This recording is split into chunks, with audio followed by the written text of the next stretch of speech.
Good morning. My name is Nicola Balzano. I work here at the agency as a safety data team leader in the safety data management section, and I'm also application administrator for the safety data management application of the agency.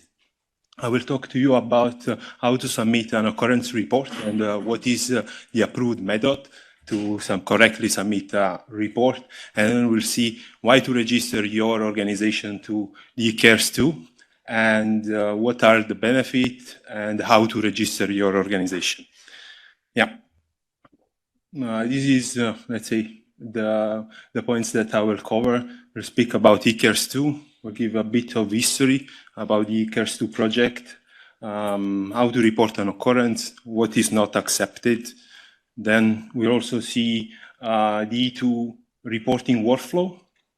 And then this part that it's of interest to you, why to register your organization on the ECCAIRS2 and how to register. So there are quite few slides on how to register. It's a step-to-step process. It is very light. So you have for your later on step-by-step in the presentation. I think this will be shared with you after the workshop. Yeah. So, and then the last bit is not really related to the topic, but I thought would be useful to you to see how we have the agency implement this safety data management process. Okay, so let's start from the acronym. ECCAIRS stands for European Coordination Center for Accident and Incident Reporting System.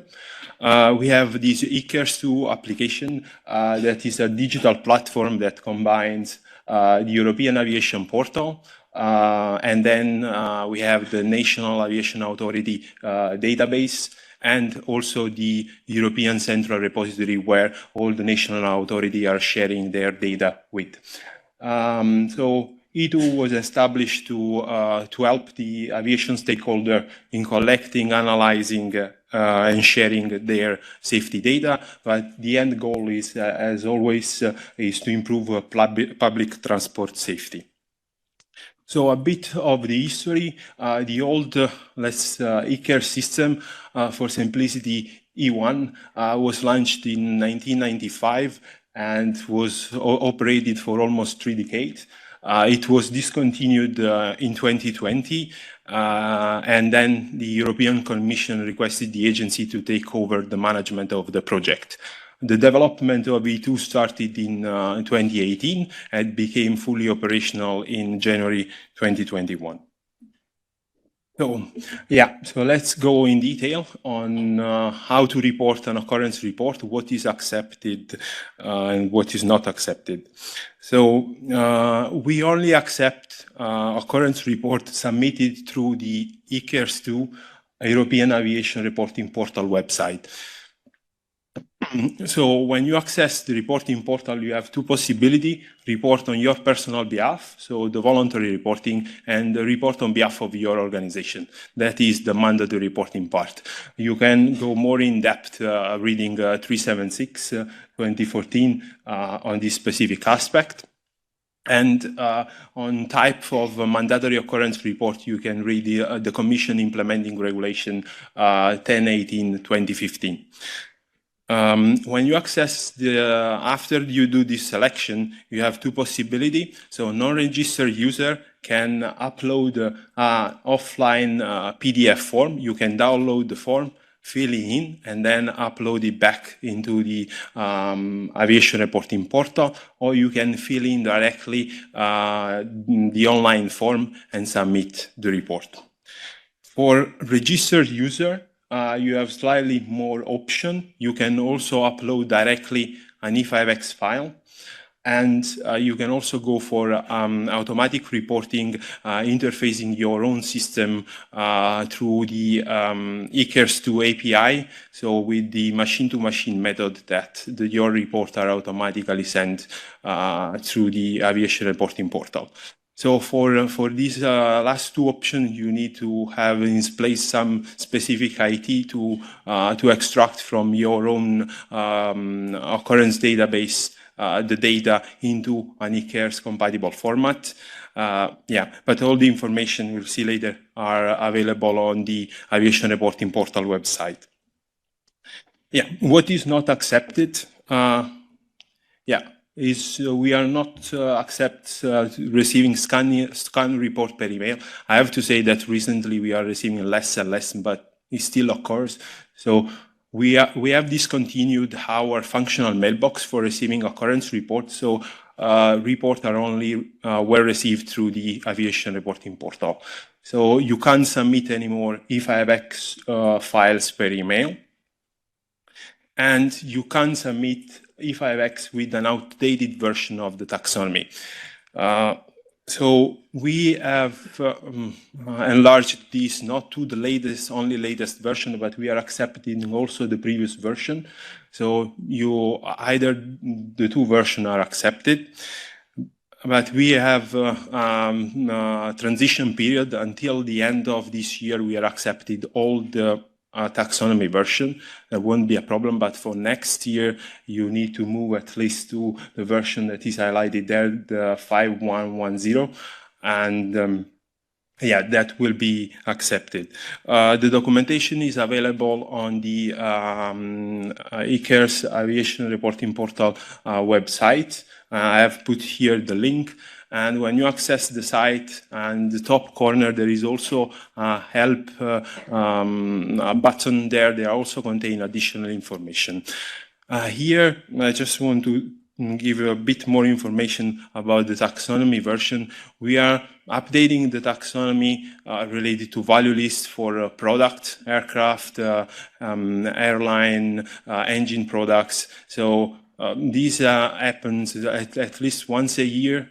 And then we have a structural update maybe once every 3 years. So it's not. So here we see that you update your taxonomy version at least once every 2 years. So it shouldn't be a big burden for you. And most of all, it is related to update the value list. Okay, so let's see the E2 reporting workflow. It's very simple. You access the portal, you click report an occurrence. It will open a page for you to log in, or you can use the other option for non-registered user. If you are registered, it will bring you to a dashboard page where you have the overview of all the submitted report in draft stage. You can also upload the E5X. And if you click on report an occurrence, it will open the online form where you can fill in your information and click submit, and then the report is received by the agency.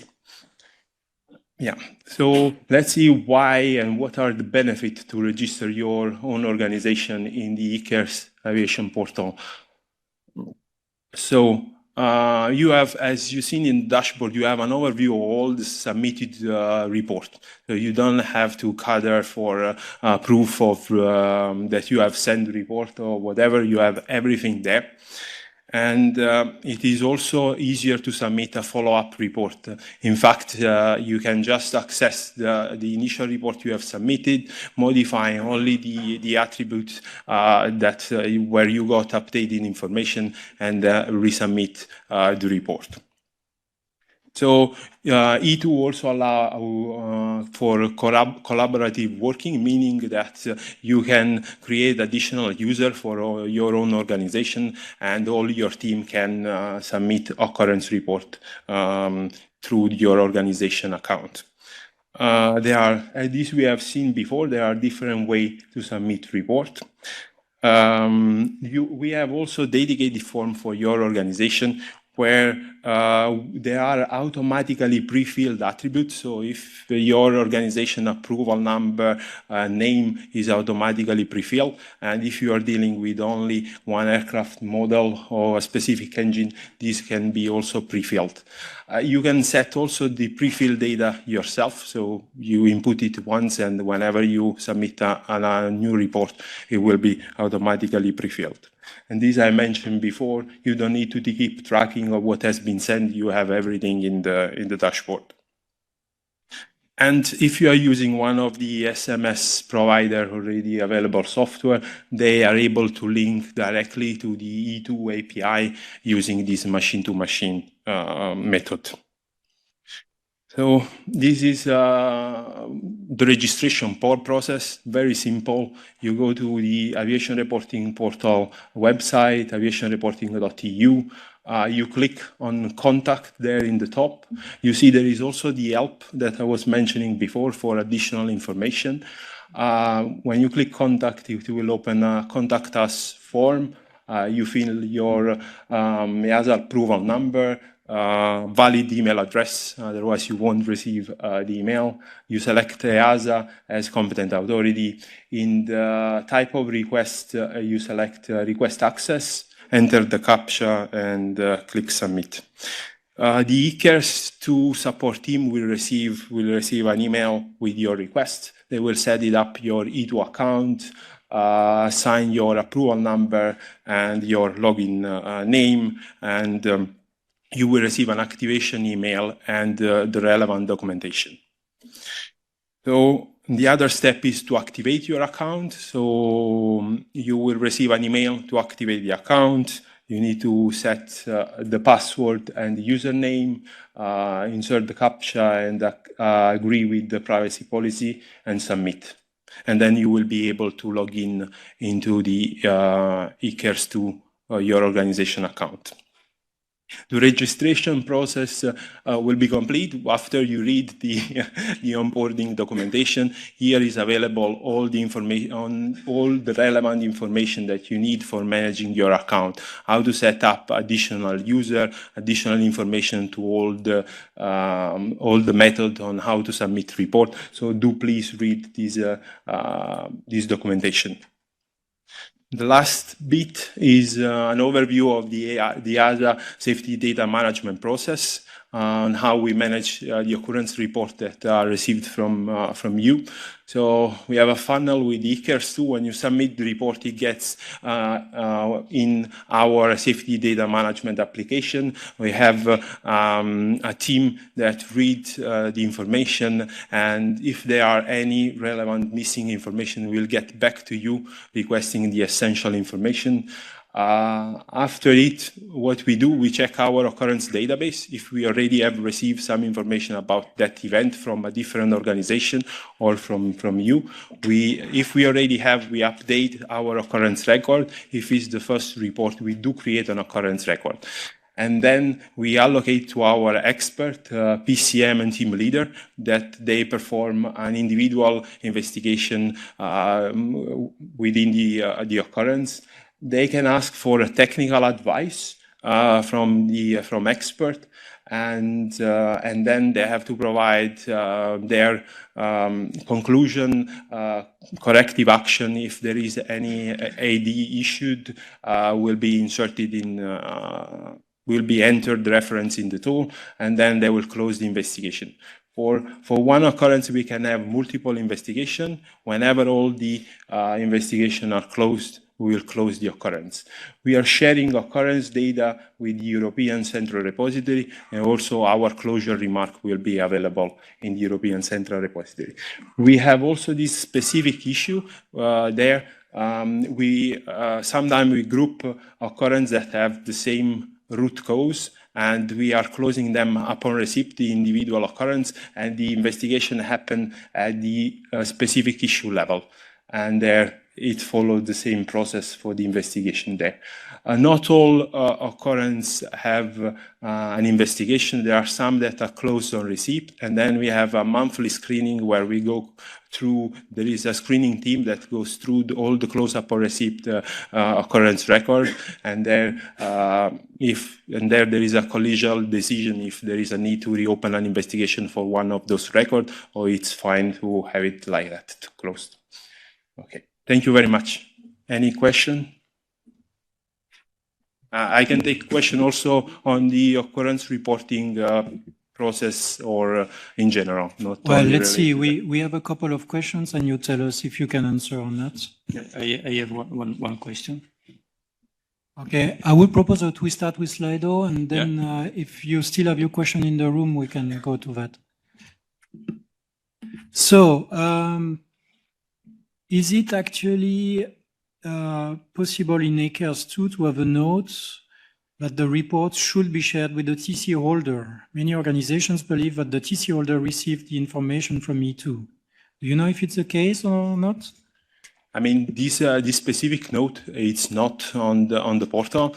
I can check with my colleague and see if we can add this disclaimer that, but I mean, it is specifically written in the ECCAIRS2 web portal that is used to submit occurrence report to national authority and to the agency. You even select the flag specific to submit an occurrence report, so it shouldn't be an issue. But I can further check with my colleague if we can add a disclaimer that the reports are not going whatsoever to the TC holder. It's only meant for the National Aviation Authority and the agency.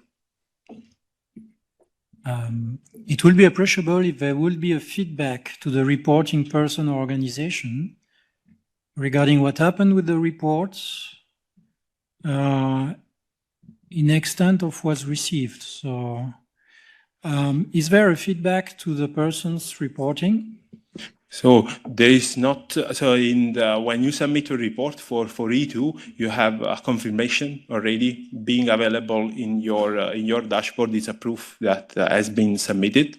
There is not individual feedback on the report. What the feedback is giving through our EASA conclusion are shared with the European Central Repository, and so you can request to have information from an extract of information from the European Central Repository. This is part of the 376. If you need any extract of data from the ECR, you can request and send us a request. There is a request form to fill in, and then we'll be shared information with you.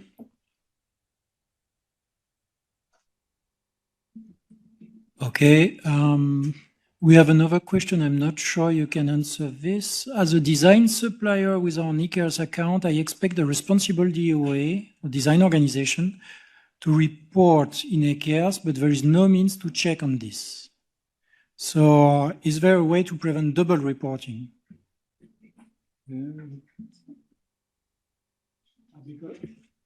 Preventing no reporting, we cannot know if there is no reporting what happens. But is there a way to make sure that we avoid double reporting? No, I was reading better the question. So when you get an organization account in E2, this is tied with the national authority. So that national authority will receive the report and is not addressed to any other organization. There is one singular channel. So if you have a double approval, let's say, even if you have two EASA approval, you will have two different accounts on the European Aviation Reporting Portal. So there is no duplicated report, so you can send only to one organization. And if for your reporting requirement you need to report to the DOA and to the agency, need to be done not through the portal, to the agency through the portal, but between the organization, the portal is not in the picture. I'm not sure it's really answering the question, but I should. If I may complement Francesco Caridei, EASA. So I think each of the partner of this occurrence has their own responsibility to report, either to the national authority or to EASA, depending on their approval, and also between them, between the two organizations. I assume the other one is a POA or another DOA. So you have to do the reporting that you have to do, based on your approval. That's it. There is no we expect multiple report indeed. Yeah, so the ECCAIRS2 portal and the application is not changing the reporting requirement. So it's just helping you to submit the report. And I would just finish on a quick one because we don't want you to have a shorter lunch break than necessary. And I have myself a couple of words to say before. If the company has an ECCAIRS2 account, will the DOA within the company require to have a separate own account? Yeah, so if you have two different, it's going back to what I said before. If you, per each EASA approval, you will have your own account. So that's it. And just quickly on the other one, we don't have really, I don't have graph for the amount of occurrence report that we are receiving, but this is also related on the expanding the EASA organization. We are do receive more report. And I would say the trend is 40% increase, 40-50% increase per month. Thank you.